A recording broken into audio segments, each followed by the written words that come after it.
Richard, Myra, Gabriella, Alexandra. We are really fortunate to have Nikita Roy with us for the first hour and a few alums with us for the second hour. And this is a session I'm really looking forward to. We are waiting for some of your additional colleagues to join us, and then we will dive right in. And there is a lot in this first hour and a lot in the second hour. Two very different parts to the session. In the first hour, as you know, we'll be exploring AI. And the second hour will be exploring what alums have to say about their journey since the program and lessons learned and takeaways and guidance that they have. And I'm tempted just to dive right in rather than waiting for people because there's so much in this hour, but I'll just say a few words about Nikita while we're getting ready and waiting for the last couple of people to join. Nikita Roy is the founder and host of Newsroom Robots. She has a whole range of other projects, which she can tell you about, or you can read about.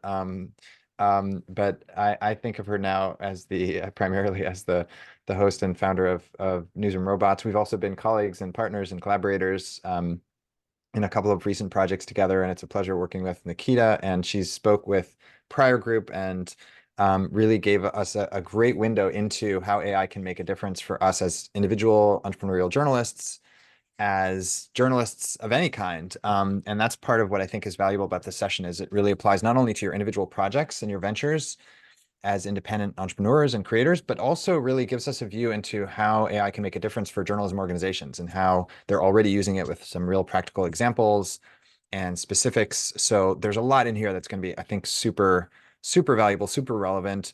It's going to go quickly. So I'll just forewarn everyone.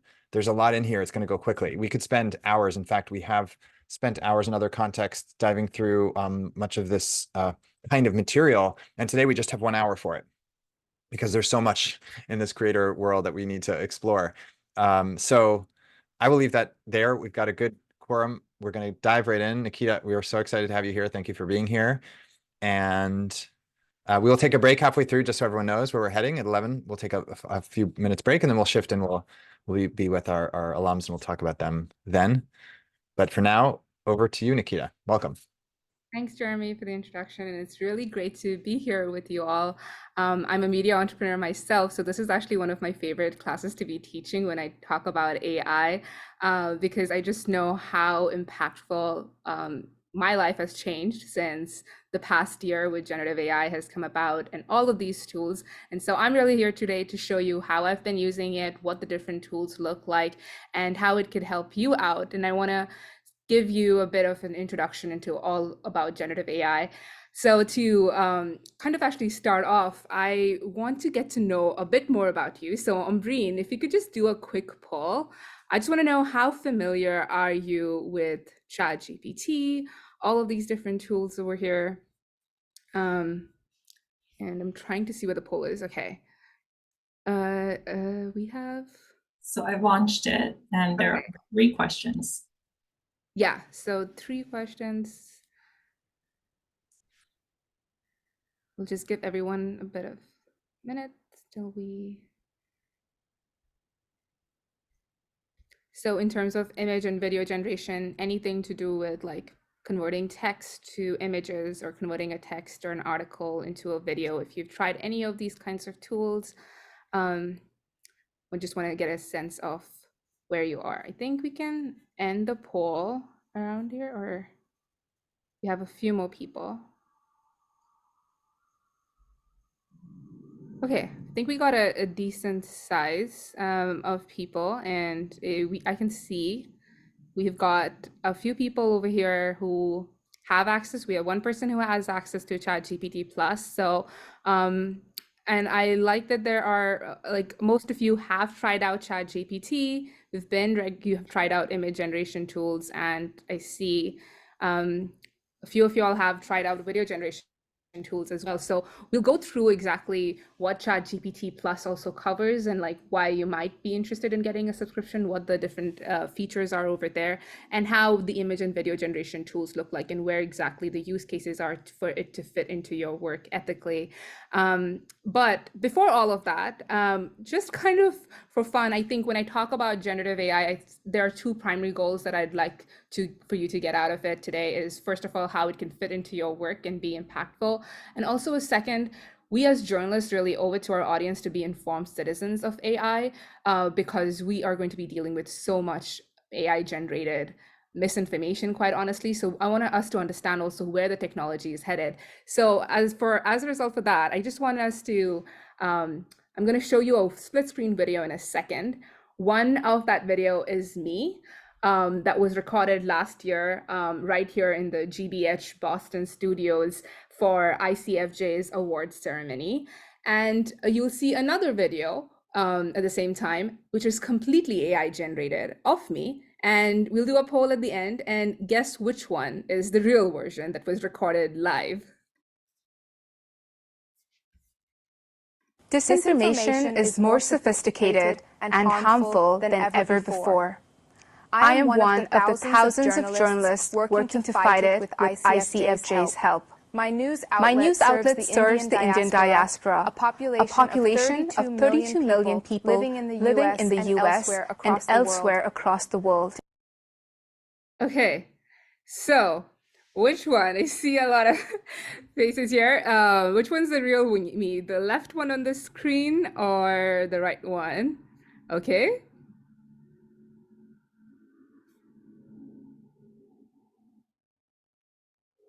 It's usually been about 50-50 when I've been doing this in the room. So even my parents had a tough time. So if that's any consolation, we do not judge.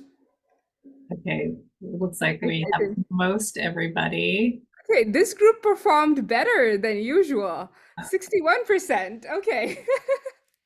So the left one on the screen was actually Disinformation is the left one actually is me. The right one wasn't. But this is done with a tool called HeyGen AI. And I just had to give 2 minutes of my video clip to them. And then I just gave them a text, a script, and they were able to create this. Now you can create this in any kind of language that you want. So I tried another version with Hindi and it did a pretty decent job, and the lip sync, everything was great. But it's just also, we might be seeing a lot of these AI generated videos coming around.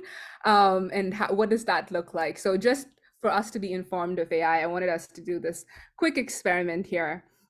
But I want us to get straight away into generative AI. What you saw was generative AI. That's a form of generative AI for video specific.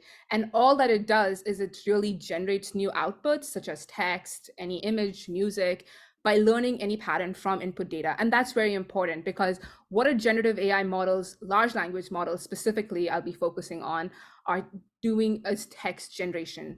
They've been trained on huge examples of text. Everything that you have on the internet, they've been trained on. The ability for them to be able to understand anything that you tell it in a conversational format, that's been what the game changer has been of stuff like ChatGPT. And then the final thing that I always like to talk about is that what is it trained to do? It's trained to predict the most likely next word. And one thing that I always tell people at the end, if you get anything out of today, it's that understanding what the prediction is. So let's do a quick example of how these models actually work. So if you see this, my favorite animal is think about the first word that comes into your mind. And the same way, if you were to see this and you had to autocomplete it, the favorite animal is for me automatically comes dog, because that's what I like and it's the most common. Similar to that, that's how a large language model behind the scenes is working. The dog is the highest prediction based on the model, based on how the model is calculating the probability, because of all that it has been trained on. So my favorite animal is a dog is probably the most common thing that's out there in the internet. And so it predicts that dog is the most common word that should be in that sentence. And that's how it comes. So I'm showing this all to understand how this model works behind the scenes, because that's very important. what large language models are is language generators, and they are not knowledge generators. And using it for any purpose other than that is where is a wrong use case. So we as journalists are in the business of knowledge creation and knowledge generation. And the way to use large language models and to think about them would be, how could they help us in language generation tasks? So how could they help you to probably reformat stuff that has already been created, to take an article, maybe make it into 10 different formats for a TikTok script or for an Instagram post? How does it help you out there if you have to create anything with helping with a business plan, going and asking it, giving it all of the knowledge? And we'll be talking about prompt engineering as well today. You give it all the knowledge and then you go on from there. So that's the main thing. If you take away anything from today, I hope that this is the one key phrase that you have. And I want to get into all of the conversational AI tools, the top ones that exist right now in the market. And there are really 4 key ones to be aware of. And I use all 4 of them quite regularly in my work, honestly.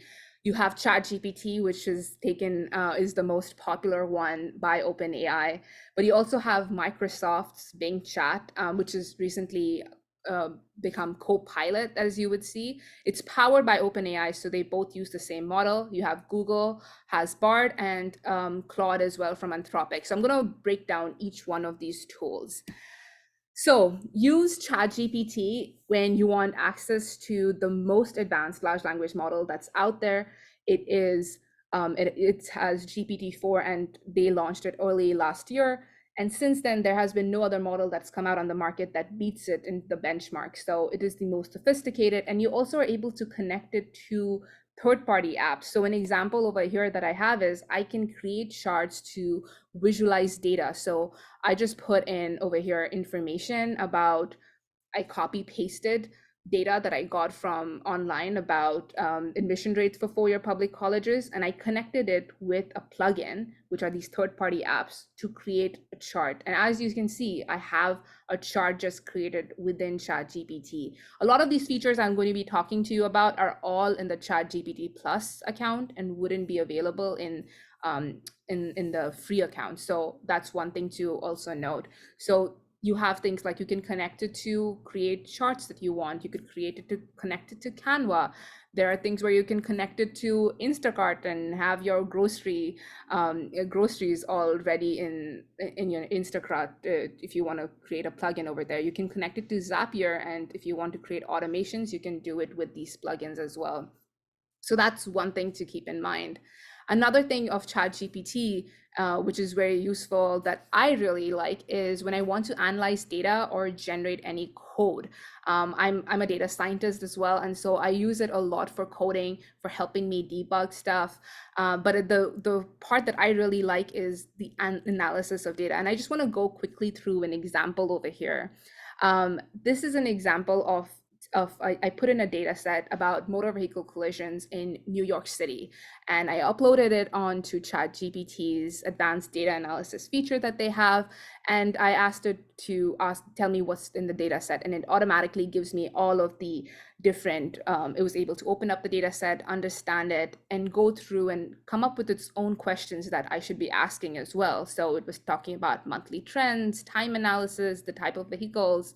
This is also, by the way, a really large data set that you would have required a data journalist to work on and code, because you wouldn't be able to open it in Excel. But ChatGPT, as you see over here, has been able to create graphs similar to what I would have done by doing this on a programming language called Python. And they're writing all of the code in Python and then showing you the output. And so I automatically have all of this. Then it also has the ability to really evaluate accuracy of data from time to time as well. I've seen this. It automatically knew that 00 is a common placeholder that's put in data sets if there's missing data, and it knew that this might not be right. But one of the key things was I was like doing this for 10 minutes and I was like, I want to know what's causing the accidents or what's happening over here in the place that has the most collisions in 2023. And I wanted to dig deeper into the data and find patterns. And what I saw was actually, I just asked those questions and I said, what's the time period when it happens? And instantly I was able to find out that most of the accidents were actually happening at nighttime over here. And when in the previous graph, when I looked at it, the accidents were usually happening in New York City, the trends to happen between 4 p.m. to 6 p.m. And this was one place that was completely contradicting everywhere else. So this just gave me the idea of the power where now we were able to get at least leads on what kind of stories with data that you were able to then understand that you can then go and do the reporting. Now that's when a journalist work comes in, right? Figuring out what's happening in that area. Why is it happening late at night? And why are there consistently, has this been a pattern over the past years? You can continuously keep on asking these questions with your data and interview your data basically. And then you can have that double checked by a data journalist. So like the first work of being able to analyze these, there are more than 3,000 data sets in the New York City's open data alone. Can you imagine the power that you could get by being able to interview this data? But other than that, a big use case that I actually use personally a lot is for doing a lot of analysis on my own like Google Analytics. And for podcasting, I have like data, podcasting is across different data sources, and I put them all together and I upload them multiple data sets and I try and combine and work with it in ChatGPT, and it produces that. So that's one place that I find it's really, really useful. And then going into ChatGPT, I wanted to create like a customized chatbot. This is something that I had, goes even further. You train it upon your own knowledge, and you're able to do that. That's one place. I am over here. You see, I trained it on a podcast episode of mine, and I gave it to audience to ask questions for that particular episode. You can go ahead and do that with more stuff like video GPT. You just give it an article and ask it to create a video. It's able to do that on Weed, or ask it for Canva if you want an infographic. Give it some information about what you're looking for, and it creates an infographic. You put a sketch and you ask it to do, and it can convert that into an image.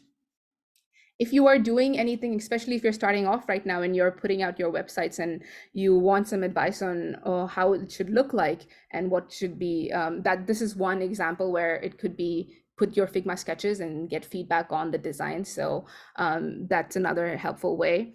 But also, you can also analyze these images and get feedback. It's something part of GPT's vision. You can put any images into ChatGPT now, and it also gives you analysis based on that. So it has the ability to read images. One very common thing that I use it for is if I have a text, if I take a picture and it has text on it and I want it to be converted into like a Word format that I can then edit or do anything, I just upload all of those images onto ChatGPT and I tell it to extract the text. And so I can get everything from there in written format. So converting images to text is something that you can do here with ChatGPT.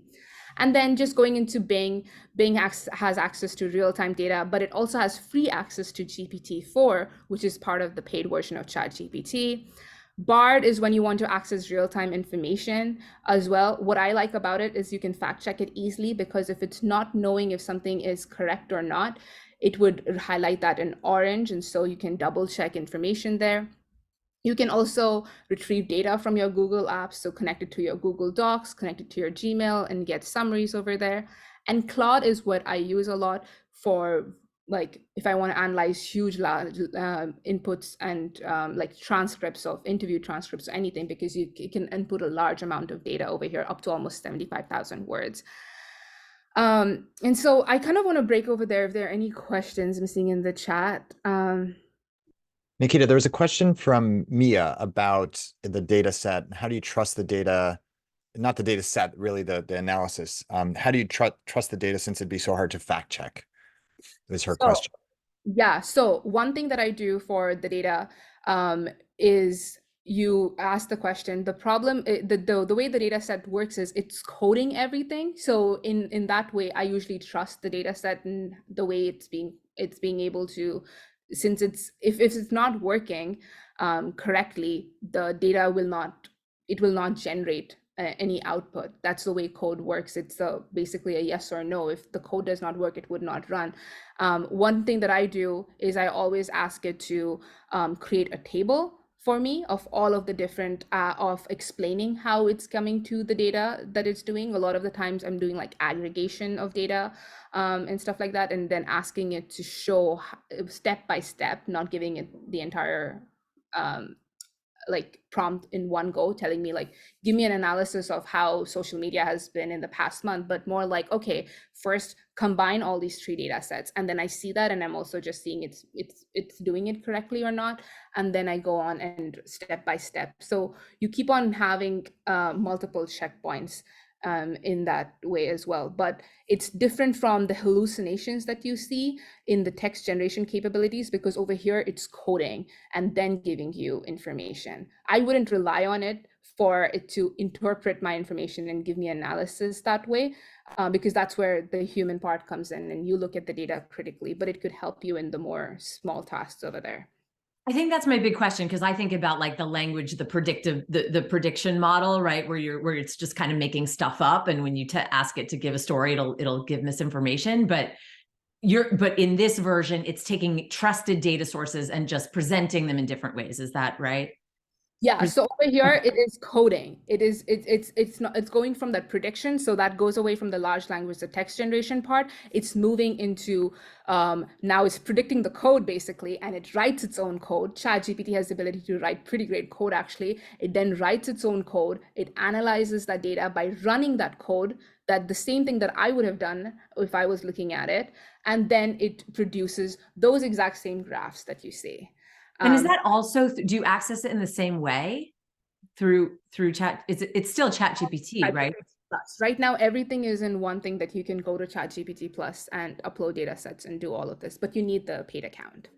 Got it. Okay. Thank you. So, okay, I will move on then.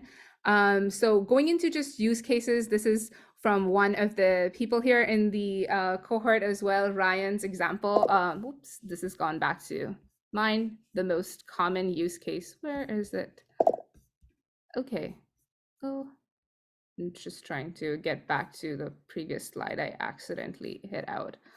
Okay, I'll just move on, but I think a lot of you probably are familiar with like SEO and headlines. SEO was one app that is free that you guys can use to help out with that. But then there's also an example here that I did was turning articles into news quizzes. I can send across an article that I've written about this if you want to have another way to engage with your audience. That's one use case for ChatGPT. Another thing that I use it quite commonly for is summarizing information from PDFs. So over here, I've taken almost a 60-page report from the education department, and then just getting an overview of like what is in this entire document. And it gives me all of this information. So again, you can build on from there and chat with the PDF. This is all different from going and asking ChatGPT to be like, write me an article about the education department, because then it's just pulling out and it's generating text and it doesn't have any knowledge. What I've done over here is I have given it the knowledge source. I have said, look at this particular PDF and then answer my question. So that's one thing that's different. And then this is another example of like detecting bias in reporting as well. Trusting News has been experimenting with their newsrooms to just, before you even publish an article, just getting an idea of how people on different sides of very controversial topics might think about a particular issue, just as a starting point for you as a journalist. And this one is translating articles. I see a lot of, I know of a lot of Spanish newsrooms that have been using ChatGPT for multiple translating things from Spanish to English and English to Spanish, also German newsrooms. So it does well in different languages. And this is one thing that I find very useful, is creating tables from unstructured text. When I talk about unstructured text, I'm talking about stuff like you're doing interviews or you're doing user research interviews, all of that. You can take all of that and build that into tables if you want, and organize data that you can then maybe go ahead and evaluate. So that's one example as well. And then you can also brainstorm interview questions. So I have an example over here of you're trained on trauma-informed reporting, if you're doing something that you haven't done before, and how do you actually apply the principles of that for helping and asking questions. So that's this one way. I use this a lot for even the podcast, when I come up with different interview questions, usually on my own, and then I get ChatGPT to organize the flow of the podcast and how that would look like, so things are going and moving in smoothly. So it's just like my production assistant, basically, and that's one way in which I use it. So and so I want to get into all of this. I know this is quite rushed, but now is the time for us to understand basically how does this all work and how you can start using it in the right way. And I think the whole prompt, it all lies in how are you prompting, and basically how are you talking to the machine. That's the key over here. So when I talk about prompt, it's basically the art of formulating a well-defined problem. Always think about it. If you have an intern, how are you talking to them and formulating the problem that they need to then go and solve for you, and the task that they need to do? That's the way to think about prompt engineering. So this is a template that I tend to use. Over here, you see, I'm using the problem, which is something, the very common thing that you have to do as a media entrepreneur is if you're doing ad sales. So I wanted to do an ad sales pitch to local businesses. And so let's go through this prompt here, basically. So the first thing that I usually do is specify the role of, give it a persona of who should it act. ChatGPT has been trained on so many different things, and so what kind of person or knowledge base should it basically focus on? And so I tell it, you are a salesperson specialized in ad sales for local businesses, so it understands like how it should behave and act. The next thing is contextualize. Give it all of the context, because ChatGPT knows nothing about your business or knows nothing about what you want for it to do. So you have to give all the context. So that's where I talk about your task is to create a table that lists real local businesses in Cambridge to target for ad sales on local news website, catering to residents in Cambridge. The website has a readership of mainly people who are 30 plus, covering topics like local news, sports, lifestyle, and entertainment. Again, I'm giving it all the context of my website because ChatGPT knows nothing. If you had a brand new intern coming into your office tomorrow, how would you talk to it and give it all of the information? That's what you're doing here. The next thing, output criteria. Now being clear on what exactly you expect it to do. Then you talk about the table should list 5 businesses, include the following columns: business name, industry sector, and a customized email pitch. And then finally, one of the main things that I find makes a huge difference is giving it examples. So give it reference examples that you can use. So I talk about here the customized email pitch. This is how it should look like. Advertise your bakery with us and get your cupcakes in front of thousands of local dessert enthusiasts. And this is another key thing, is employing these separators, because sometimes ChatGPT prompts can get long. When I talk about separators, it's like these 3 hashtags that I use. So let's see how this actually looks like over here. I put in what the task is, and then I separate what the output is, and I separate what the examples look like. So this is also a way for us to organize prompts that you can then reuse. And if I usually put really long paragraphs as prompts, quite honestly, because that's when I get the desired results. So as you can see over here, when I put it on Bing Chat, this is how Bing Chat was able to respond to me. It found 5 because it's connected to the internet search on Bing. It was able to find 5 businesses that were around me, different sectors, and a customized email pitch. All I had to do was now save this on Google Excel. I can do a mail merge basically and send this out to all the different people. But then another step forward I wanted to take forward from this was like, I wanted to find all of their emails and addresses as well, instead of having to go to every single person's website. So I added on to that. So again, I built upon my previous task and I added upon it, and I asked it to find the real physical address and their email address that is found on their website. And another key thing, I told it, if you cannot find an email, just leave that blank. And that's actually very, very important in prompting, because you need to tell ChatGPT what to do if it's not able to find the information and it's not able to do something, because that's when hallucinations actually happen. When it doesn't know how to do something, it makes up information. It's like a very insecure intern. It doesn't want to tell you that it doesn't know. So that's when you actually come around and tell it, just leave that blank. And then you go in and you show the email address. And so as you saw over here, it pulled out all of the physical addresses and it was all correct. I double checked everything. this Fromage Kitchen actually has 2 locations in Cambridge, and it was able to pull both of them out, both the emails, and all of these other 3 stores are actually small, like mom and pop shops that don't actually have their proper website, so they didn't have an email address on their site, and that's why ChatGPT couldn't pull them out. And so, as you can see, you had a customized email pitch. I was able to scrape the data and basically get all of that, all with just 2 prompts on Bing Chat. And that's just the way I've been using ChatGPT a lot, with this kind of like prompting framework to be able to get the most out of it. So now, actually, before that, anybody has any questions? Let me see the chat. Okay, I guess.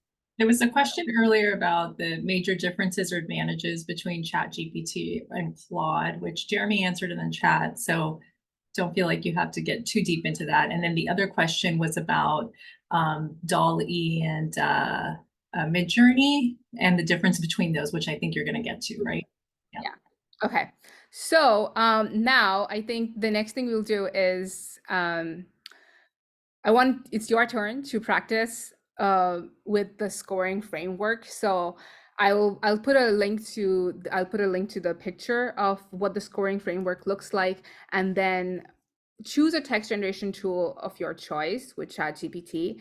And then here's the scenario: you are looking to apply for the Craig Newmark Philanthropies for your media venture. So write a prompt that aligns. This is the question that the Craig Newmark asks in their grant applications. Provide a description for how the grant will be used to advance the mission of Craig Newmark Philanthropies, and include a description of the project's timeline. So you have to talk about the organization's mission and provide a description for how the grant will be used to advance the mission of Craig Newmark Philanthropies. And before I send you off to the breakout rooms, I want us to again look at this framework and think about what are the different things. So you first have to talk about specifying a role. So are you acting like a grant writer, and that's the kind of persona you'll need to give. And then the most important thing is going to be the context. So you have information about who your audience type is, what type of weekly newsletter, is it a podcast, what the format is going to be of your venture, and then what the mission is, what are you aiming to serve. Another thing to do in this context part is also go to Craig Newmark Philanthropies Ventures. They have a mission statement about them. Put that in so you can tie the 2 together and tell them that this is Craig Newmark's Philanthropies and this is what their mission statement did, and it needs to be aligned with that. So you give more information on how you can match it with the particular grant over there, and then give it the output criteria and ask it for, again, there's a lot of things over here that it's asking, like it's asking for your description of how the grant will work, how does it align with the organization's mission, and the third thing is a description of the project's timeline.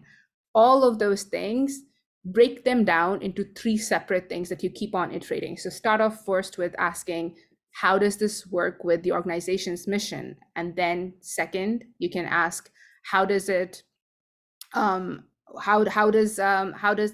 grant be used? And then the third, give it more information, and then we can do the project's timeline. So I'm just seeing here, is there any are there any questions over there? So we can,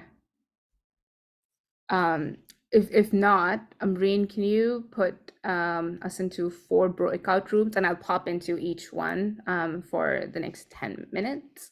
Sure, yeah, let me just consolidate them real fast. And then do you wanted them to be 10 minutes? Yeah, actually, can we do like 7 minutes? That might be, everyone has a ChatGPT account, right? Or no one has to create one, right? Okay, you see a thumbs up. So, okay, so let me go ahead and do these.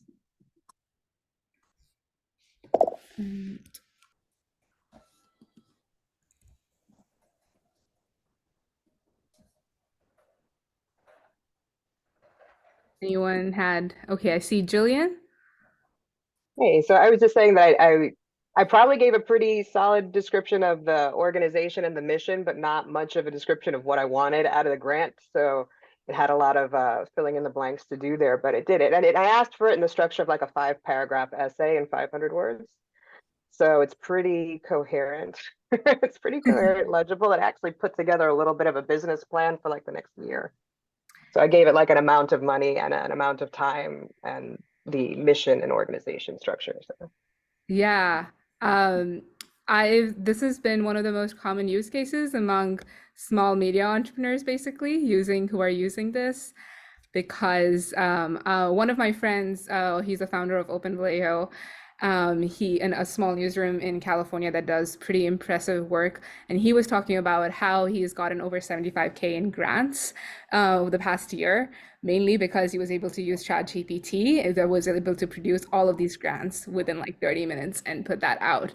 And that's just like an amazing example of how it's helped him get more money to do amazing investigative work that he does. And so that's kind of one of my favorite use cases for ChatGPT, especially if you're getting started right now with your venture. You'll need a lot of funding over there. So I want us to, let me just see if there was any other questions in the chat. Yes, you can use his avatar to do grant interviews for him, Jeremy, too. So let's get into the whole image and video generation part, and how to use it, how newsrooms have been using it for brainstorming and what the use cases have been. So I have my Newsroom Robots podcast example up there, which basically we used Midjourney to create the human hand and the robot hand that you see behind over there. That was actually brainstormed by my design team, actually. And then my graphic designer took that, created in Midjourney, and then after that did all of the text visual overlay that you see on it. So the entire identity was basically because he couldn't find a stock photo that mimicked what we were having in our minds for what the podcast cover art should look like, and he got ChatGPT Midjourney to do that. And then you've seen that in Newman Lab. This is Rockton Roscoe News, which is a small news in Illinois, small community news. He's a one-person newsroom, and he's never been able to hire any illustrators and not able to find great stock photos. And so that's what he uses to find great hero images. So when we talk about the image generation tools, you have Midjourney, it's DALL-E 3. Bing Image, DALL-E is available through ChatGPT as well. And Adobe, if you are talking about the most ethical image generation tools, Adobe is the Adobe's Firefly model, because they have been trained on things that have gotten people's permissions, or it is Creative Commons has the license. So that's one example. And then Stable Diffusion is another example. So these are all the ranges of image generation tools that you can play around with. I find Midjourney still to be pretty great has the most capabilities and the most advanced, but they have a lot of issues as well, ethical issues and concerns too. If you're talking about training on copyright work and stuff like that, that's one concern that might be there. But let's talk about how to use them, basically. Other than just creating hero images, what I find it very great for is creating all of these website mockups and being able to go into a design meeting with, if you're having something in your head, getting that out into like a mood board so that you can go to your website designer and getting them to be like, this is kind of what I asked them. Instead of getting them to create 20 different versions, you create 20 different versions with like Midjourney or DALL-E of what you are looking for, and then you go and show them what you like. And so basically helping you out with mood boards there. Then brand logos, again, all of these design works that you go in, you need a brand logo. This is something I wished I had when I was starting off my first media startup, because we went so many times back and forth with our logos. And then another thing is UI, UX mockups for apps. Again, all of the design framework areas, that's where it's really, really most helpful. Creating a comic strip, again, if you want to go into an Illustrator and you're having an idea for what your article hero image should look like, you can create comic strips with it. This is all using Midjourney, all of the examples that you see over here. Another thing is vector images. So you're doing presentations or you're creating infographics and you need all of these vector images and you're not able to find the right one that you need, prompt it on ChatGPT's DALL-E or go on Midjourney and ask this. And then this one, I want to show you a quick video on how Photoshop really works right now with Adobe Fill. So as you saw, you can circle whatever part of an image you want and then just create yellow road lines, and it creates yellow road lines. You want to expand an image. How many times do you get an image that is not the right size for your hero image on a website? And you can expand out that image so that it looks better on the website. You can add whatever you need to create. And then usually the way newsrooms are doing it is always saying, putting a disclaimer on this tool was used using some sort of like generative AI, telling which tool it was used, like it was created using Midjourney, created using Bing Image Creator. So that's one example in which. So here again, you can do all of these different sort of examples that you can do with Photoshop, specifically on Adobe Firefly. So then moving into video generation, again, an example with Adobe Firefly now for video generation. You have a video and you wanted to change it to a cool morning. Instead of doing the editing, you just ask it to brighten the face over here. You can also generate all kinds of like captions that you want for a TikTok video. That's the most common thing. Create a 3D molten iron if you want some sort of like 3D version of your logo or something. This I find a very interesting use case. It takes a video and converts that into B-roll footage that you want as well, that you could do for videos. And this is all with just a text prompt that you can get it to do. Another example that you see over here is storyboard. So give it an entire script and ask Adobe to create a storyboard for you as well. And it does that entire thing. So that is where the video generation is, that Adobe has been really experimenting on and doing a great job on. But other than that, we also have Runway ML, which is another video generation tool. So you can take an image, and if there is something that you want to get that image to be in motion. So for example, here you have that, you can put that boat in motion. You can take this bus, put that in motion. You're taking any images and adding motion to it and converting it into video. It also has the capability to produce like 4-second videos based on a text prompt that you give it. So it creates completely new videos as well, just converting text. And then this is one that I find very useful. That might be if you are into doing anything with videos. You can create studio quality remote videos with just your iPhone, have all of these visual effects of panning and dynamic camera shots, and it helps with AI generated edits as well. And then Videofy. Finally, this is one of, this is an example of actually an article on my my Indian diaspora website that I have for news over there.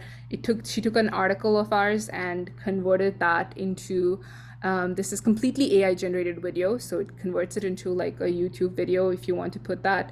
This is one thing that is interesting. They also have this feature. It says AI over here. This is the founder of Videofy, and it's a complete AI avatar of her. Her voice is AI generated based on her training. She's speaking over the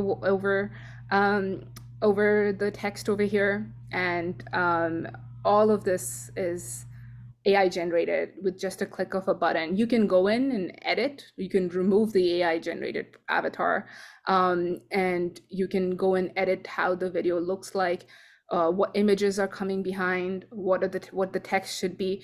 But it was able to create this 1-minute video and repurpose our entire article with just a click of a button. So that's kind of been the different use cases for the image and video generation tools. And so I want to get into questions now, and I want to keep some time at the end for questions if anybody has. I know I've gone through a lot over here, but feel free to reach out if there is any ways you're looking for any kind of specific help or tools, or to clarify anything. But are there any questions?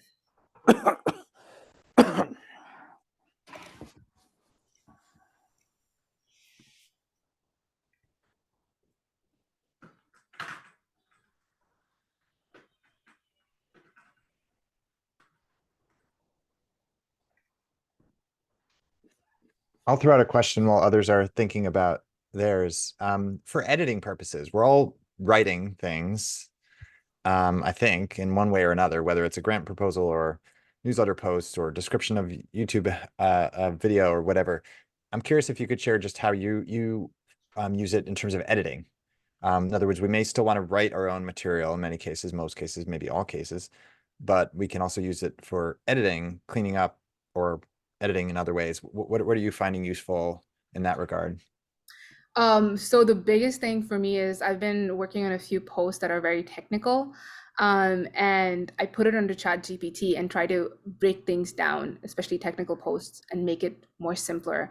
Another thing that I had done pretty early on was I had put in all of my articles, and I got ChatGPT to evaluate the writing, and how, in terms of like, to be able to describe basically what I could do to improve on. And I know that one of my biggest flaws is like writing long sentences. And so it was talking about make things more concise and how it could be sharpened. And I was like, tell me examples of how particular areas could be more sharp and focused. So that was an example that I use it a lot. So I like, it's my basically editing assistant that I do before I actually send it off to my editor, who like then does his final overview on all of my copy. I always go with ChatGPT, go back and forth to basically reduce his workload as well there. So that's one example of how I've been using it for editing. And I see Mike's hand has been raised. Yeah. So I had a question with image generation. I've been using Midjourney here and there, and like sometimes I'll try to have like text in an image, like I'll put in a company's name, and then the name is completely made up. Is that just how it is, or am I doing something wrong with like trying to get words, and not like full sentences, but even just like a single word into an image, and for it to not be nonsense? Yeah, that's actually one of the biggest struggles with image generation right now. But DALL-E has been doing a pretty decent job actually recently. So try it out with ChatGPT Plus. Try DALL-E 3. It's been doing, one of my guests who came on the podcast, he went on to, before he came on Newsroom Robots, he asked DALL-E to create a podcast for Newsroom Robots, and it did with Newsroom Robots. And it also came up with a slogan and said the future, AI is the future of news, or something like that. It came up with its own like text generation over there. Well, it would say that. Okay. Yeah, but DALL-E was thanks. trying to be a proponent of that. Okay, I'll try that. Bill? Hi, yeah. So I was just wondering if you could walk me through again how you prompt ChatGPT to do copy editing for you. I'm a real rookie at this, so that sounded interesting to me, but I still have no idea how I would get the machine to do that. Yeah, so one of the first things, again, with the specify the role. So these were news articles, so I was like, act as an AP editor, because it's been trained on everything on the AP style book. So I said specifically act as an AP editor. The next thing was I gave it the context.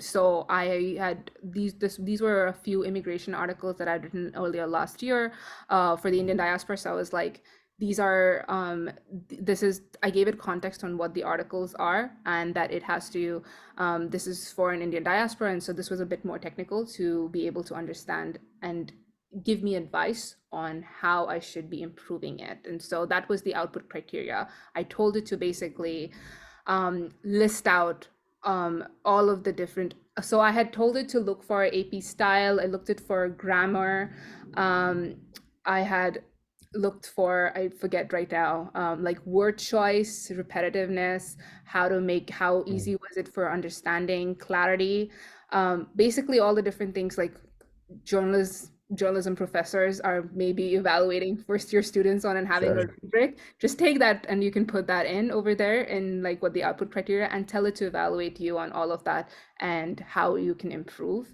And so this is, again, a back and forth conversation. So then it lists everything out, and then I tell it to give me specific examples, give me a specific sentence and how that could be rephrased in 5 different ways.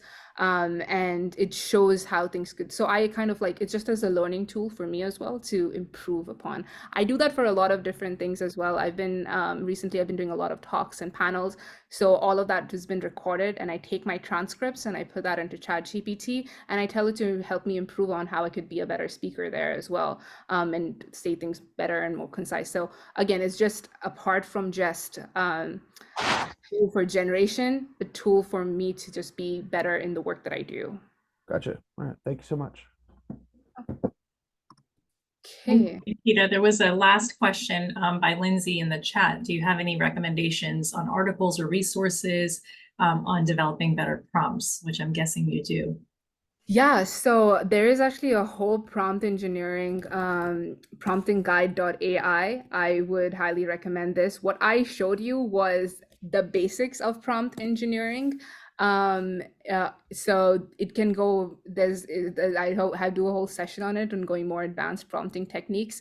So I'm just put a link to the guide that I use that helped me understand how to prompt engineer better. So that would be a resource for better prompts. I have found any templates that I found online usually not doing that well. So I try to create my own understanding of how to prompt and develop that by myself. Thank you, Nikita. Thank you so much for this session. It was so informative, and it's always a pleasure to have you. And again, the slides are going to be available afterwards, so you can kind of go through, and the recording is there as well. You know, you can slow it down a bit and kind of find the parts that are most interesting. But Nikita, it was really a pleasure having you in class today. Yeah, loved it. Please feel free to reach out if there's anything I can do to help. Great. And then I see that our alums have come in. Welcome, alums. We're so excited about the alumni panel in the second hour. Let's take a quick 5-minute break. We'll come back at 6 minutes after the hour, and then we'll start with the panel. To reconnect with alums who have been through the program in recent months and years, and to hear about their journeys and their journeys since the program. They were all in your shoes not too long ago, actually. This version of the program started in October 2020, as many of you know, and all three of them have been with us since then. So they're recently were in your shoes, and they each have very different projects, which is why we wanted to invite them to share a little bit of what they're working on. And this is not not just an opportunity to hear about their projects, it's an opportunity to hear about the stumbles along the way, the obstacles, the difficult parts, the things that they've learned along the way since being in the program, and their reflections on how they made the most of the time after the program. So pretty soon, next week, you'll be presenting, we'll be reflecting the week after, and then you'll be off in your own paths, doing your own thing, following up. And so this is a chance to hear a little bit about their thoughts on that, their reflections on that, and the period since the program. So I'd like to give them first a chance to introduce themselves and just tell you a little bit about the work that they do for context, and then we'll get into specifics about lessons learned and some other aspects of how they've grown their projects, how they've thought about monetization, and each of them has, again, a very different kind of a project in a very different context. So you'll get to hear about three very different kinds of things. So yeah, without further ado, let's jump right in. Let's start in I don't know what order we're going to start in. We'll start in alphabetical order, last name. I don't know. And so Namrata, that's you first, and then Tim, and then Shaheen. And just tell us a little bit about your project, maybe the value prop and kind of what you're doing and why you're doing it, and maybe just a couple sentences about yourself too, and sort of how you came to the project. Yeah, hello everyone. My name is Namrata.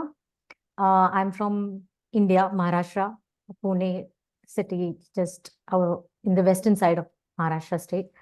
So I've been into journalism for, I think, 15 plus years. And I'm actually building a knowledge portal about menstrual hygiene in regional language because my mother tongue is Marathi.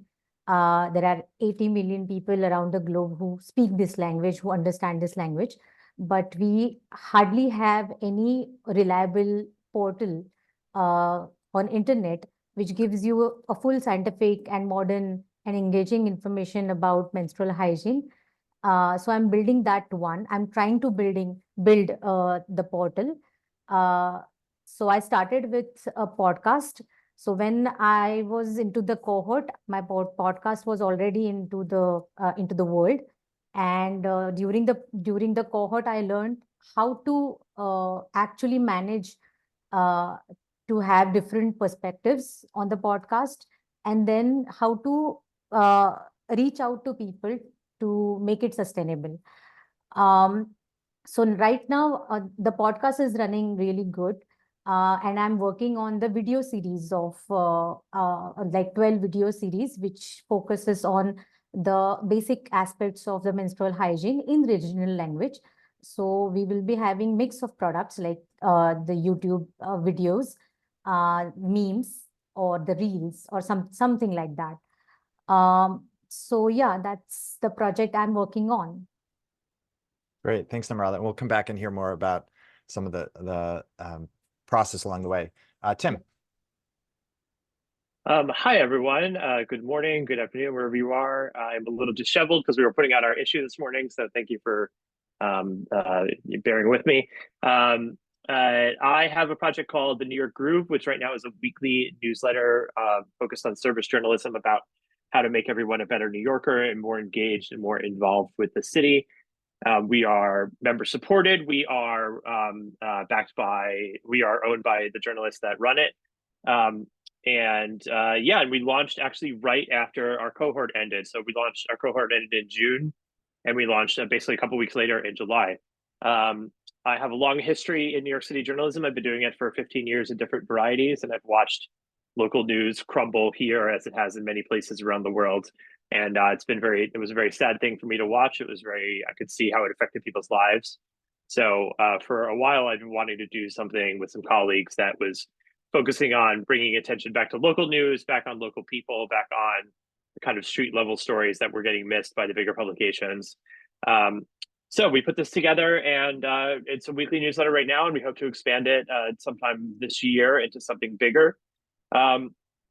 But one of the reasons I joined the program was just that I needed a little bit of framework and a little bit of inspiration to get it done. I have, as I'm sure everybody here has talked about already, like you can have lots of story ideas and journalistic like things you want to go after, but actually putting them into a publication and making it a business was something that I was missing. So doing the program, I got to get a little bit of insight into how to do that, and that's what led to us creating a member program instead of a paywall or subscription, which has been doing well for us. We have crossed over $10,000 annual revenue pretty early on, which was good.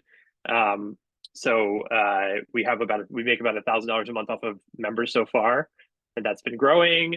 Putting together an ad guide actually this week, and so and we just do kind of like, we're trying to do lots of interactive stuff with our audience. We're trying to make sure to ask questions every week of the audience, make sure to bring people in, make sure they feel like part of the team, part of the groove. And right before Christmas, we actually had our very first event, which was a big hit. We threw a no office holiday party at a venue here in Brooklyn. And it was kind of a chance for people to get together and meet each other and party if you don't have an office, or if you were freelance, or maybe your office just sucks. And so that was fun. We had live band karaoke. We had a tattoo artist on site. We had some fun interactive like decorations and stuff. So it went really well. And I have, some of the challenges we've been facing are, of course, just getting more money, getting our growth together. We've applied for some grants, but haven't gotten any yet. And so we are working on that. But we've been really encouraged by the membership donation, the membership program so far, and want to make sure we're doing lots of things to keep people feeling like excited to be members and stuff. So I think I answered all the questions for now. Yeah, that's great. Thank you, Tim. Shaheen. Hi, everyone. I'm Shaheen Pasha. I am the co-founder and chief education officer of Prison Journalism Project. And we are actually a 501c3. It's a national nonprofit initiative. And our whole purpose is we train incarcerated writers all around the country in the tools of journalism and how to become journalists, with the idea that this is how we sort of make change both in the journalism industry in terms of representation and equity, but also when it comes to changing the narrative to help sort of change the look of prison, maybe, and prison reform. So we're not an advocacy organization. A lot of people immediately think, if you're doing work within prisons, that you're advocacy. But what we have specifically said from day one is that it's not our place to, facilitate change. We're outside. What we wanted to do is make sure that our writers get to the point where they are publishing in, mainstream publications. We've had writers just in the last few months published in the New Yorker, in New York Times, Al Jazeera, Rolling Stone, among others, and Guardian. And our goal is that through giving them these educational skills, through helping them through our publishing arm, really sort of get that editing and be able to learn how to interact with newsrooms from an early stage, they can then do the pitching and be able to participate in the journalism industry from within or behind the walls. So this it's an organization actually that means a lot to me. It's something that I had actually thought of as a plan. I didn't think of it as an organization. I thought of it as something I wanted to do about 20 years ago, and it comes from a very personal place. Prison Journalism Project, the seed of that actually came from my own experience. I was a legal reporter, been a legal reporter and a reporter in general for about 20 years now, but I was a young legal reporter and I was covering crime and I was covering court cases, never thought about what happened to people once the gavel went down. And then my best friend, my childhood best friend, wound up getting arrested, and he spent 2 years before his trial in solitary. And then after his trial, he was actually convicted and he was sentenced to 150 years in prison. So that kind of shifts your mind and your focus. And he said to me, Shaheen, everybody in here has a story to tell. You'll just never hear any of them. And it was that little spark when he said that to me as a journalist that it really bothered me. Why don't we hear from people inside? That's a community. There are 2 million, over 2 million people inside. That's crazy. And so that's something that started 20 years ago. Took just really, I started worked on it, was working more from the education side of it, really trying to teach journalism inside. And then officially launched Prison Journalism Project during the height of the pandemic in COVID 2020, when we realized that we couldn't get in. I have a co-founder, Yukari Kane, who we met in 2018. Just instantly, it was that moment, synchronicity. We bonded. I said, "This is what I want to do." I'd been meeting her for a Knight Neiman fellowship, which I had, and we just instantly clicked and said, we should do something." 2020, we decided, okay, we can't get into prisons to teach, so we are going to make it virtual. And that kind of became the foundation of what we did. We created a newsroom. We created this educational curriculum, which we're really excited because in February, we are publishing our first 200, it's the first of its kind, 200-page handbook for prison journalists, never been done before, and it's got a 3 certification program. We're not accredited yet, but what it does is it helps them to really go through different stages of journalism, get comfortable with the kind of journalism they want to do. And we're already getting interest from Northwestern Prison Education Program has already adopted it, and they're using it in their classes, and more places are coming to us to create curriculum and cohorts so that we can do this, and we continue to publish people. So I'm very excited, and it was challenging, and I'm really looking forward to questions and things, because if you're worried about it, we went through it. I guarantee you, because this is not this type of project is not something that's easy to explain or to get people to understand. But we were able to get it funded, and we went from just a volunteer-based nonprofit or a volunteer-based organization to now a full nonprofit employing 12 people with benefits and everything like that. So. Thanks, Shaheen. And maybe we'll reverse the order for this round. And then I want to turn to all of the members of the cohort. I'm sure there are questions you have, and we'll turn to your questions momentarily. Before, though, I want to hear from you all, if you would, about the difficult side, the challenging side, the mistakes that you've made. And maybe you can just pick one misstep or challenge, because sometimes when we look back on those, it can help other people avoid them, or other people prepare for them or expect them or anticipate them, preempt them, etc. I also want to note, Shaheen, if it's okay, I don't know if you're open sharing the budget, like you've dramatically grown this organization to a point where it's really sizable. So if you don't mind, if you're open to sharing what that number is, I think it's really meaningful, and I think it'd be meaningful to share that. And so maybe in that vein, if you want to share one really positive thing, because you've all had really great accomplishments so far, but maybe also one of those challenges. So what's one mistake or misstep you made, and what you learned from that? And maybe we'll go reverse order. So starting with Shaheen this time. I can tell you there are a lot of mistakes that we made, because I think the first couple of years of any organization is throwing things at the wall and seeing what sticks. And I think what we were doing is we were trying to do too much. And our idea was like so broad, and we were like, we can do this and we can do that. And what happens is that you spread yourself so thin, and it becomes, especially when you're going in front of a funder, it becomes, well, what's your mission? What is your focus? And if you're like, I'm a newsroom, no, I'm not a newsroom, I'm a publication, no, I'm not, I'm like, I'm this, I'm a that. And they get and it looks like you don't know what you're talking about. And what it really is that you're excited and want to do everything. So one of the real missteps we made at the beginning was trying to do a lot and not really monetizing. A lot of it's like, goodwill is not going to pay our bills. And I think at the beginning we were very ready to give things away.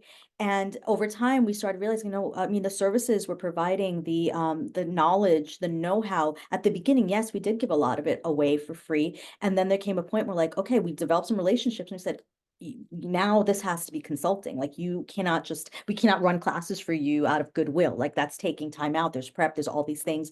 We cannot just give you all of our handouts for free. There has to be some sort of a monetization that comes here. So the first mistake was really sort of being too broad.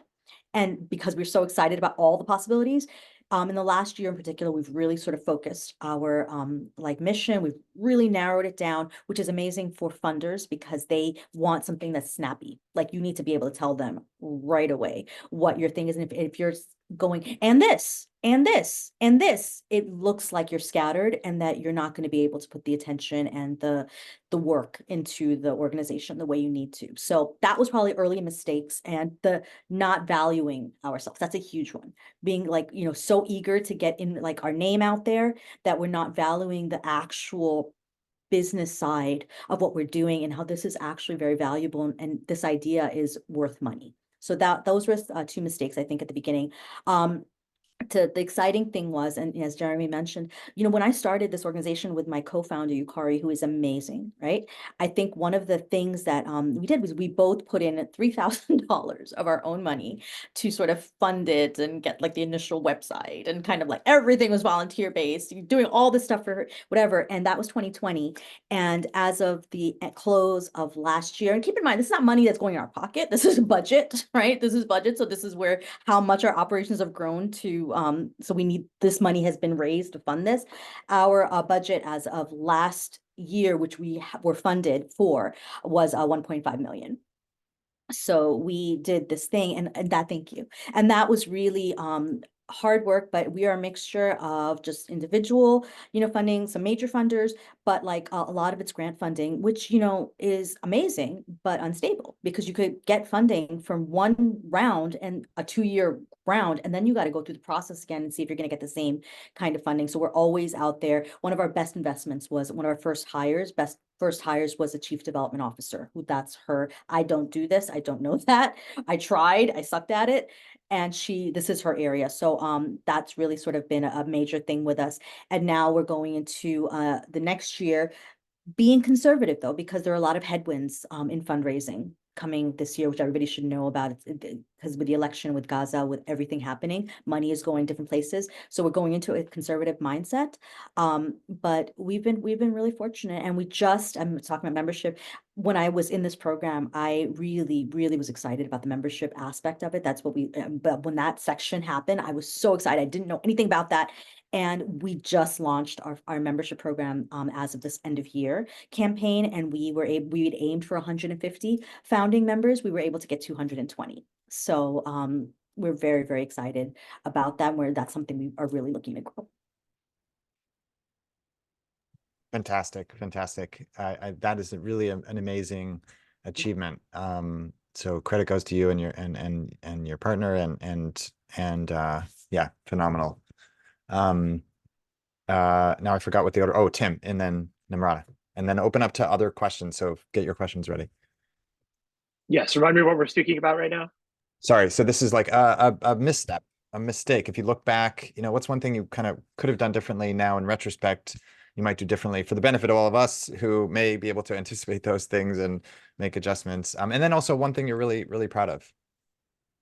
Yeah, I would say one misstep or thing that we're working to correct is I would feel like if we had gone into launching with a little bit more clear definition of what we were doing just for the members. And I think we've done it a little bit more scattershot now, and we've been trying to feed the beast. In fact, I'm just having a conversation with that over on Slack right before this started. But just in terms of making sure that we had kind of like a little bit more of a steady and scheduled stuff to feed the members with, yeah, every week or every other week or whatever. We're going to throw a party once a month instead of just being like, oh, we'll figure it out and we'll throw some extra content when we need it. So we're trying to get a little bit more on a better schedule for that right now. But we've been doing stuff here and there. I think it's been good. We just want to make sure we're treating people who are giving us money like part of the gang and like part of like they're getting something special for supporting us and not just doing it out of the kindness of their hearts. And so yeah, so that's a misstep that we're maybe not a misstep, but I think we're working on fixing. And then success, I think, was just also launching the membership program on day one. This is something I definitely learned through this course, which it now sounds crazy to me, but that I didn't know this, but the idea that you just give people a chance to pay you on day one and let them give you money. Because in my head it was like, oh, you have to build up something and then charge people for it. But no, it's like you have a good idea, people kind of get what you're doing. Let them pay you on pay one, let them pay you a lot of money. We put one of our membership tiers as $1,000 a year, and actually 3 people took advantage of it, which was surprising. And so like don't be shy about that part of it. Don't be shy about shooting for it. Shoot your shot when it comes to the money, for sure. And then yeah, that's been a success. And then we've just gotten like, the kind of feedback that we're looking for has been the stuff that we've been getting. We're not following page count. We are paying attention to subscribers and things like that. We're not following page views or that kind of metric, or social shares or anything, because social media isn't what it used to be. But we are just looking for like real impact, and we have like a nice, like, I'm keeping a catalog of like things that people have said, like comments they've given us that are like really helpful, that like, oh, this guide like saved my Thanksgiving travel, or like, this information I really needed, or like, oh, I went out and helped like migrants this weekend. Like, I speak Spanish, I went out and helped migrants at these like volunteer opportunities, because we're having a big migrant crisis in New York City, if anyone has not seen the news. And that has been really great. And just kind of counting like that kind of impact and making sure that we knew what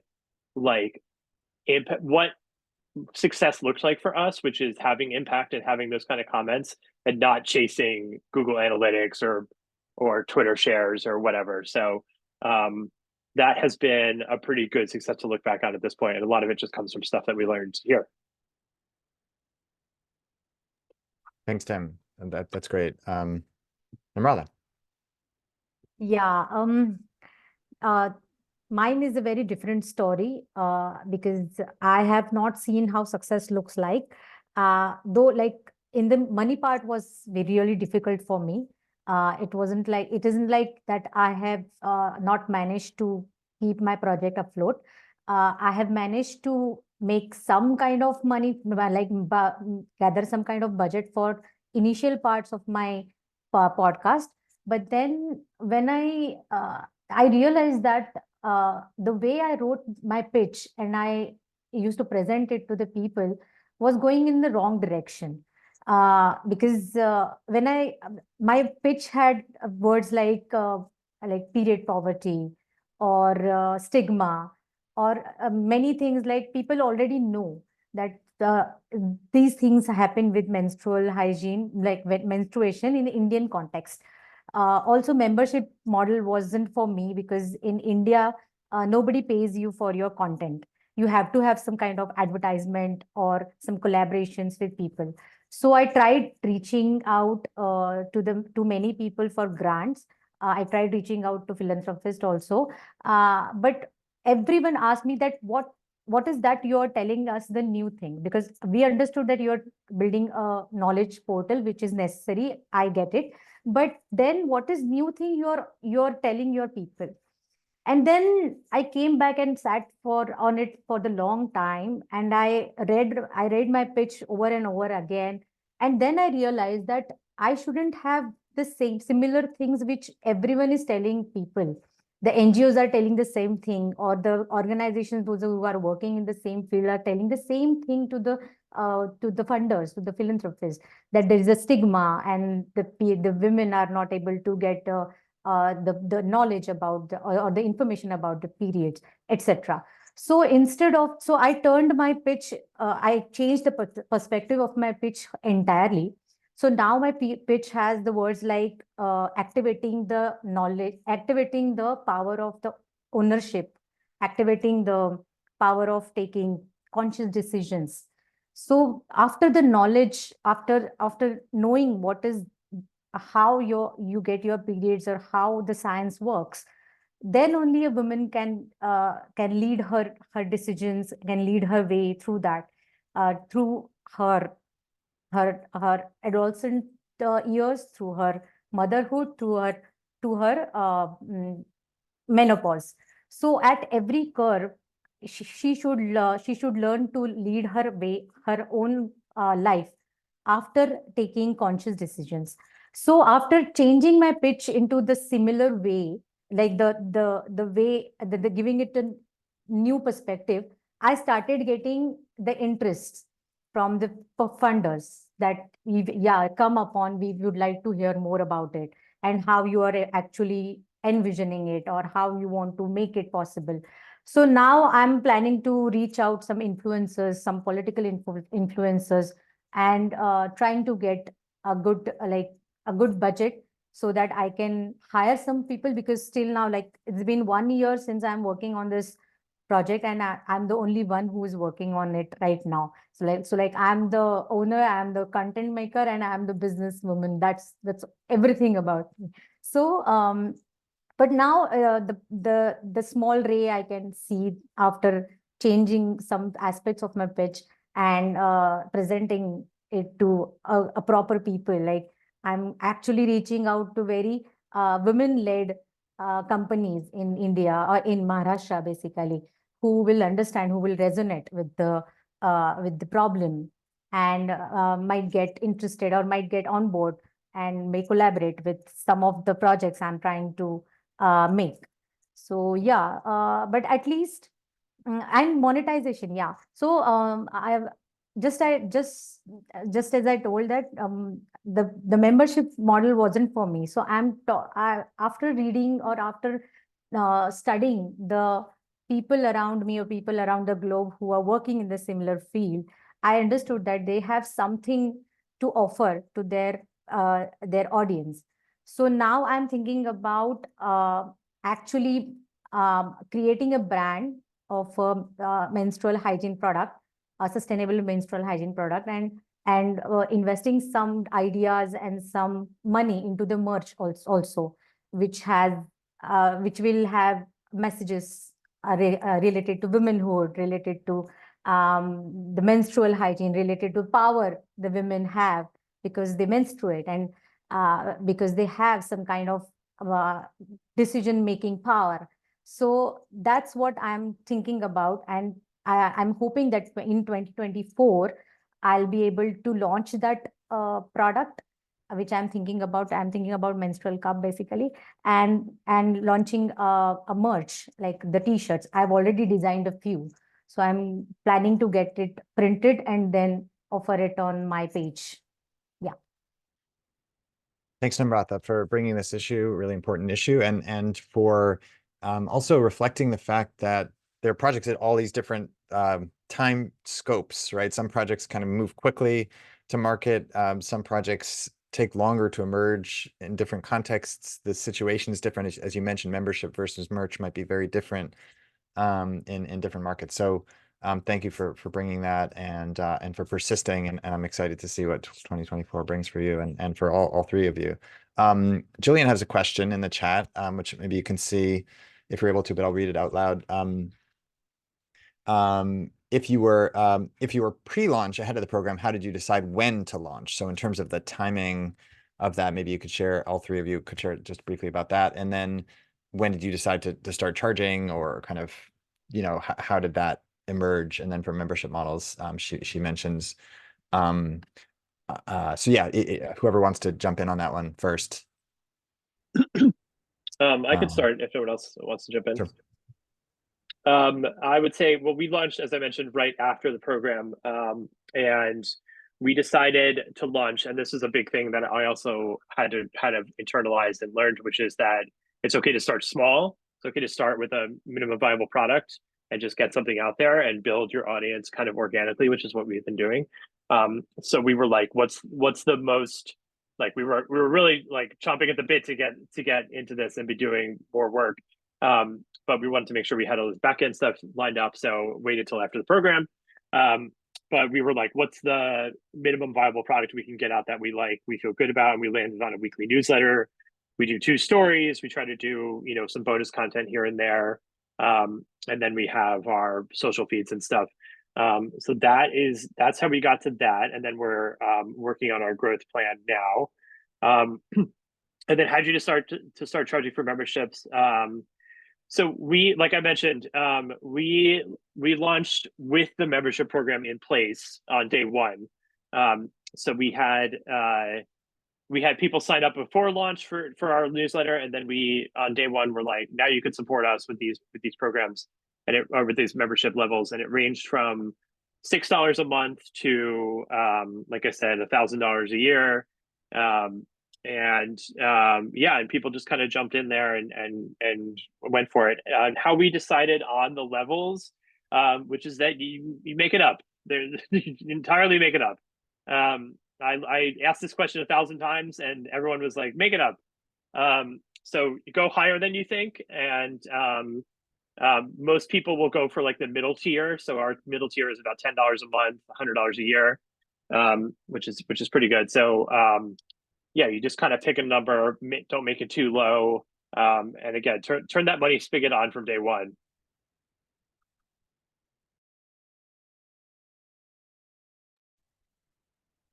I see there are 2 other hands. I don't know if either of you want to comment on that. You can also come back to that. Maybe Bill, you have a question? Yeah, sure. So this question is mostly for Tim, because I'm also doing like a city journalism type thing and trying to build out a membership around it. And I'm wondering, just from your experience, what are some of the membership incentives or perks that most resonate or like do the best for you guys? People like extra guides, extra like how-tos, and we were like I said, we were just talking about this before this meeting started, and just kind of like simple like how-to stuff, some guides, just fun stuff like, you know, like extra behind the scenes blogs, how we came to this decision, some silly stuff. We had you know, like we had a post that ran about Halloween that a freelance writer did for us that was about how it was about how New York City ghost tours have a really hard time creating like a spooky vibe because everything is a Starbucks now or a TJ Maxx or something. And so it's about how these ghost tours like manage to still capture this spooky vibe.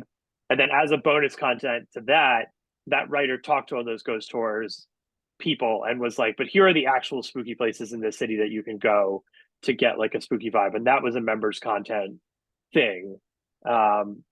And then we've done some guides and stuff. And then we gave our members free access to that party that we just threw, which I think, I don't know the final numbers on people that took advantage of that, but I think like maybe like a dozen, maybe 2 dozen people took advantage of it, which is good. You know, it's not, we didn't expect like 100 people to be running into, you know, to the party a week before Christmas, but from the membership line. But I think that is just a nice thing to be like, hey, you're supporting us and like come and hang out, get a free ticket to this thing. And that's So it was a ticketed event, but the members got in for free, basically. That's right. Yeah, it was like a $12 in cool. advance ticket event, and then the people, sorry, it was $10 in advance, $10 in advance, and then the people who are at the $10 level and above got in free because we're like, well, we already have your $10 this month, so you might as well come party for free. Cool.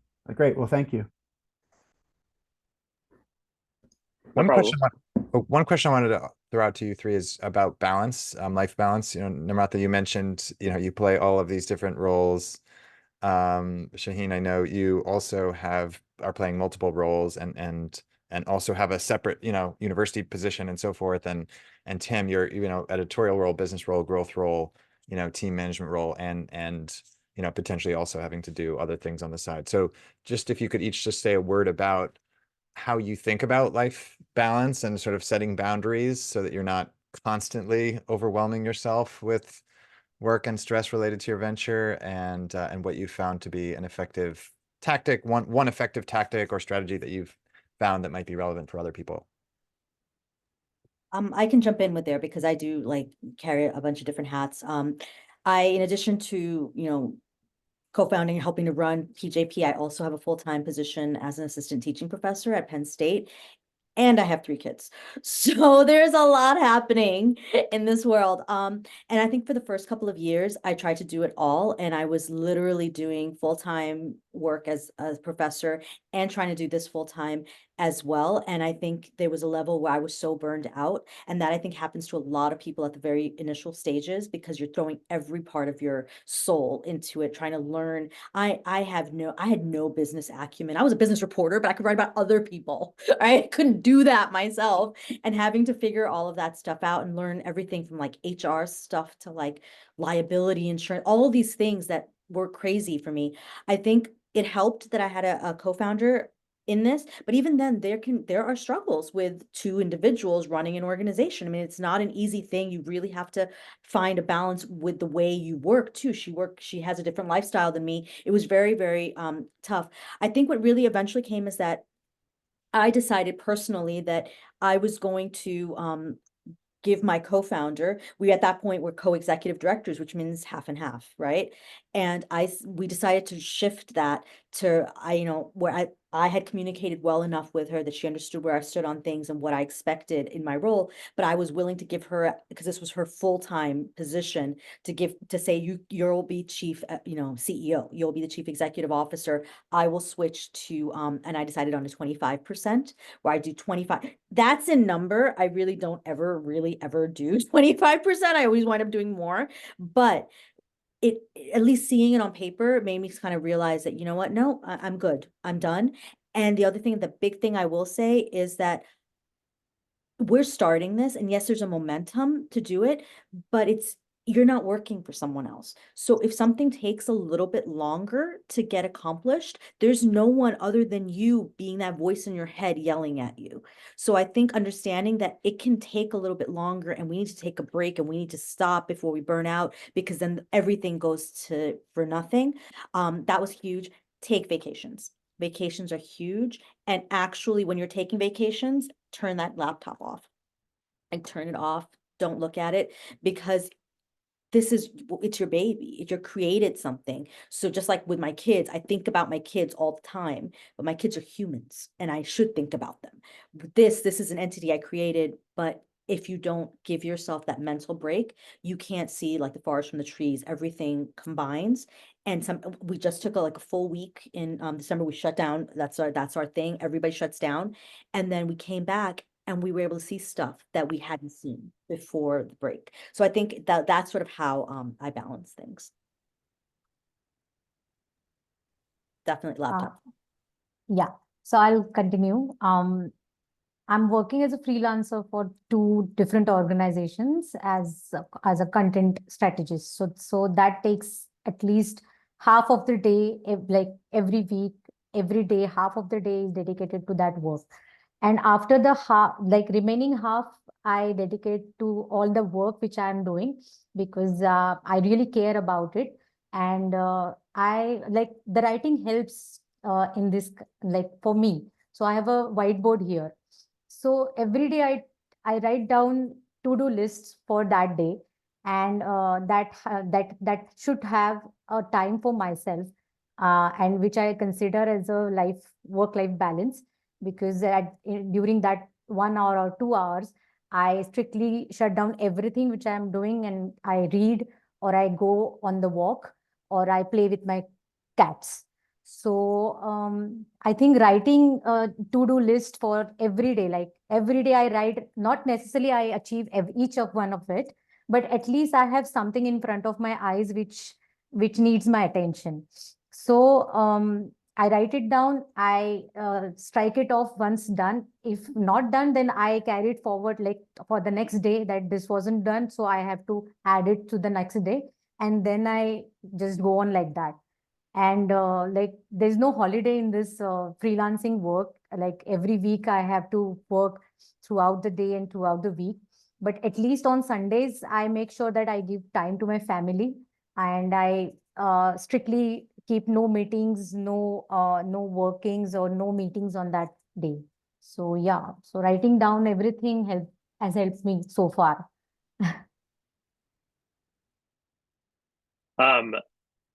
All that is very good. I have a to-do list. I actually right as this program started, upgraded to a to-do list app called Todoist, which has actually changed the game for me. Instead of just crossing things off the notes app, it's much more satisfying to click, and it gives you like a little completely arbitrary goal accomplishment of the day thing, but I still celebrate it anytime. Yeah, I struggle with time management, and I think this came up maybe in the first week of our course, and I've just gotten into it, which was time blocking, and time batching, and kind of giving myself set amounts of time to work on certain things, or else I'll just be kind of, because I also freelance write, and I'm also trying to find other work. So it can be easy to get lost in the sauce of just like doing everything at once. So kind of blocking everything off. And then another thing that I think maybe Jeremy, you said at the end of our course that has stuck with me ever since, which is that it's about consistency, not intensity. And I think that giving ourselves the grace that we don't have to put out like the greatest, the most groundbreaking content every week for our issue. We don't have to be, like beating down the doors for advertising every week. It's about just making sure you're consistent on the things that you're doing, and not like, blowing the doors off every time. And that's been good. And then also just like, like it was mentioned before, like if you're being your own boss, like be a good boss to yourself, like take the breaks. We took off we took off basically 2 weeks from before Christmas, because we had our party right before Christmas, and then the week in between the holidays, and we're like, we don't need to do content this week. We did some best of the clip show kind of, but yeah, so like be a good boss to yourself. Be the kind of boss to yourself that you would want to work for. Yeah, it is hard. But yeah, the time management. I mean, the thing about this is that it's a long process, and it's not going to happen right away. You're not going to get from zero to $1 million right away. So just remembering that you have to keep working at it, and then it gets easier every day. But the hard part is that you have to do it every day. So just being consistent and not intense, I think is some of the best advice that I can give. Thanks, Tim. Thanks to each of you for those pieces of insight. I know, Shaheen, you have to hop off, and I appreciate every minute of your time that you've shared with us. So thank you for being here. And Ambreen, do you want to jump in? Yeah, first I just want to say how much I love the mix of alums that we have here today, because you really see kind of the range of possibilities, and all of them I think are great, from the tremendous success that the Prison Journalism Project has had to, Tim, your venture really just sort of coming out the gate strong and creating a lot of buzz, and Namrata, you're, still trying to figure out like what's the best model, and you've tried a lot of different things, and like Shaheen said, like in the beginning, you're throwing a lot of things at the wall. I feel like you've tried a lot of cool things from your YouTube and your podcast. I was wondering if you could comment at all, just so you know, the participants are going in next week into their final presentations. You might remember having given your 5-minute presentation at the end.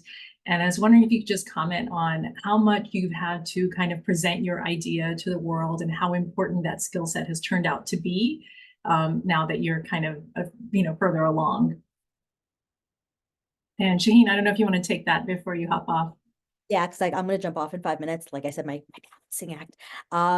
Yeah, honestly, it is all presentation. Like after a while, you wind up creating like a story. And we actually did sit down and write up like a story. We each created like our reason for doing this work. We all called it our origin story or whatever. And it sounds ridiculous and sounds like it's going to be so rehearsed that it's just stilted, but it's not. What it does is for me as a person, it also just reminded me why this matters to me. Like, why would I spend enough time doing this?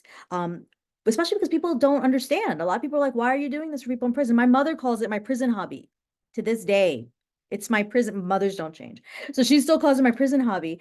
And when we go in front of, like, we do have to go in front of funders, or we do have to be at a conference, and all of a sudden, hey, I heard of you, let's talk. And it comes out of nowhere. And you have to be prepared, and having sort of put down this script, even though you're not sticking to it by words, it's one of those things that really helps you to remember in the moment why you're doing this and why it's so important, you know? And so I think I'm actually really, it doesn't look like it because I overcompensate, but I'm very shy. So it's really hard for me. The CUNY presentation, I was like almost gonna vomit before I had to do that online. And every single time I feel the same way. But I think having sort of that focus of this is why we do it, being prepared, being really just know your stuff and be willing to admit, because they like to know that, you know, yeah, I've made mistakes. I realized this didn't work. And that shows that you grow and that you learn and that you are more focused. So we will say, yeah, we discovered very early on this was not what was going to work. So that's really been helpful. But yeah, no, it's all about public speaking and talking and trying not to throw up on people.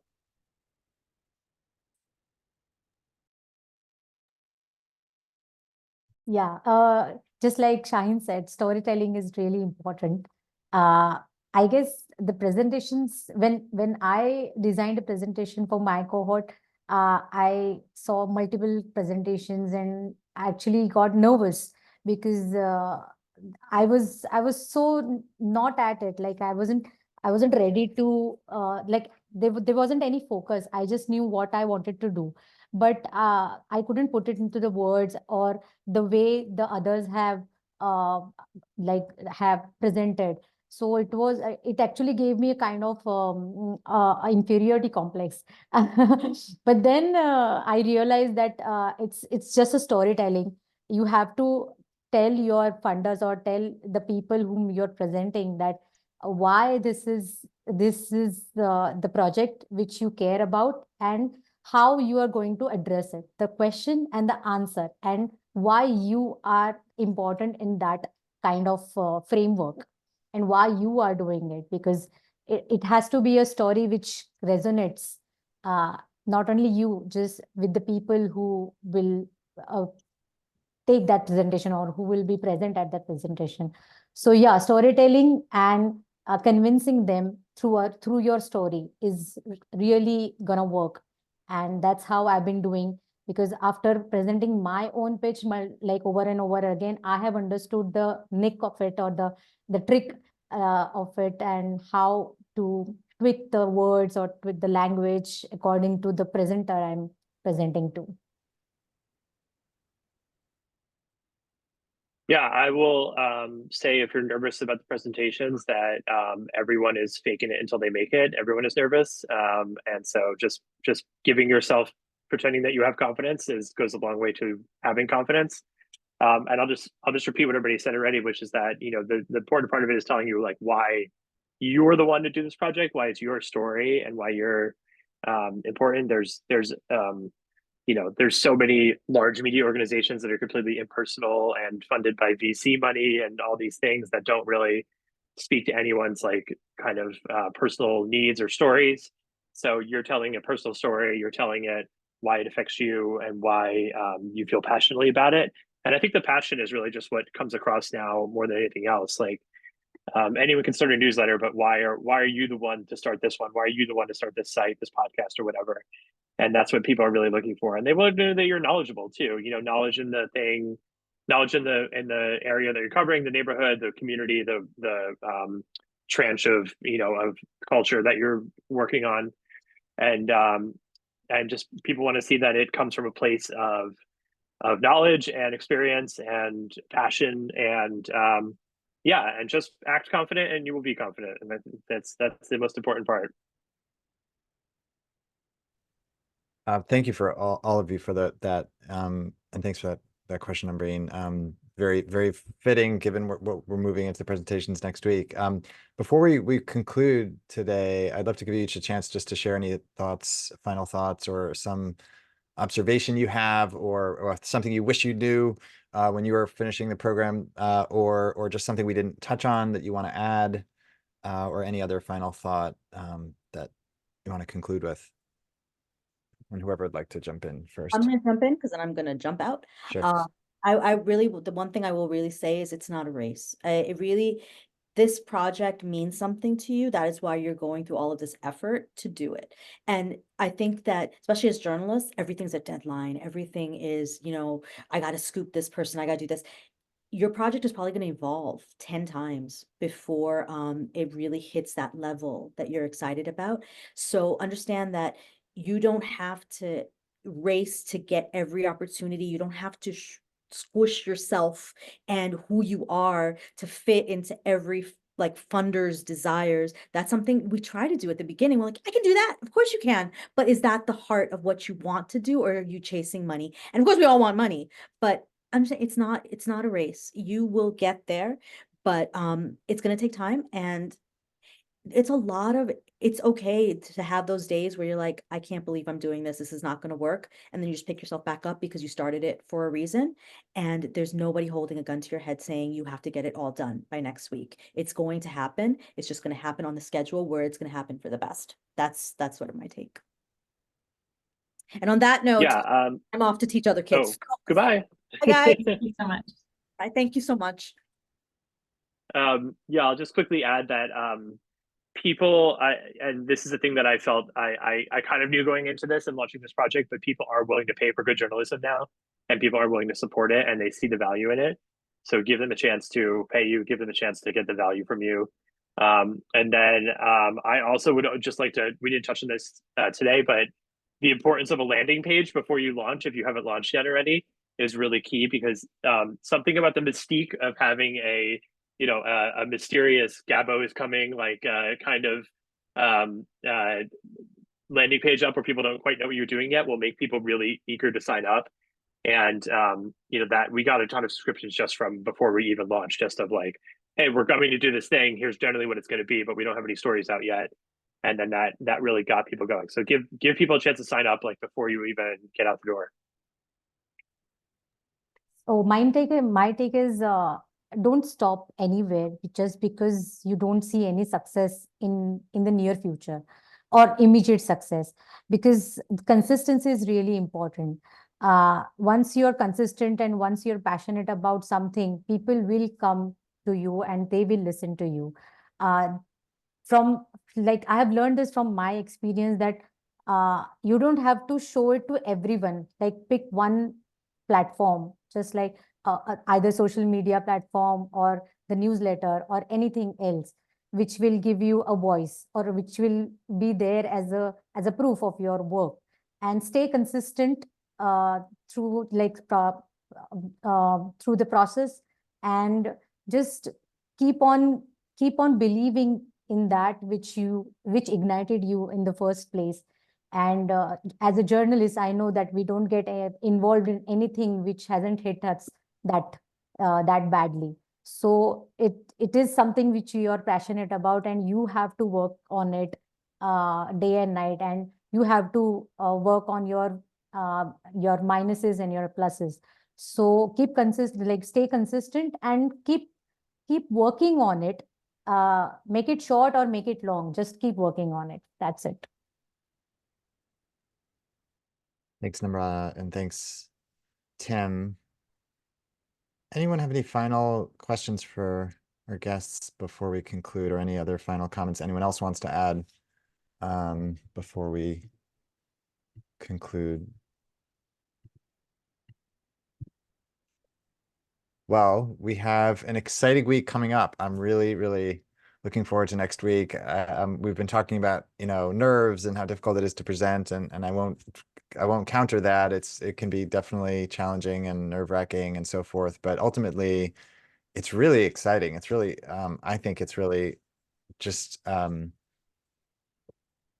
thrilling to get to hear from one another about what we're doing, and all these interesting projects that your whole cohort is working on. It's just, I mean, ultimately it's really amazing stuff, and we're our own kind of corner here in the journalism world and the internet world. But there's some magic things happening, and it's great to get to hear one another. And so hopefully it can be, even while it's nerve-wracking for the time that you're presenting, hopefully it can be really enjoyable opportunity just to see all the amazing things that all of the folks in the cohort are creating. So So I'm looking forward to that. If you have technical questions about that or you want to practice, we have this coffee hour tomorrow. It's Thursday, right? Yes, it's Thursday. So that's tomorrow, Friday. And that's 11 a.m. I'm being right. That's, yeah, 11 a.m. Eastern time. So join for that if you want, just to practice something or just to ask questions or just to be around a couple of cohort members and chat about the presentations that are upcoming or about today and debrief on some things you heard today. And yeah, I'm excited for next week. If you have questions or need anything from us, you know how to reach us. And see some of you tomorrow, and others of you see you next week. Anything else, Umbreen, that we should mention? Thank you, Tim and Namrata. Feel free to drop. It was so great having you. And I just want to make a final plug for the check-in survey and just reiterate how much we value your feedback on our sessions. I'll drop that in the chat one more time. This week in particular, we had so many different elements, and we want to really hear how you like those. We're starting to think about EJCP 8 and how we're going to iterate on what we've done so far here. So please give us some feedback, and we'll be very grateful. Thanks, everyone. Thanks. Two very different halves, Thanks, right? Jeremy. AI and alums, very different worlds. And now on to presentations. See you all soon. Yeah, thanks. Thanks, Bye. Namrata, again. Thanks, Jeremy. Thanks, Samreen, for having me. Thanks. Bye.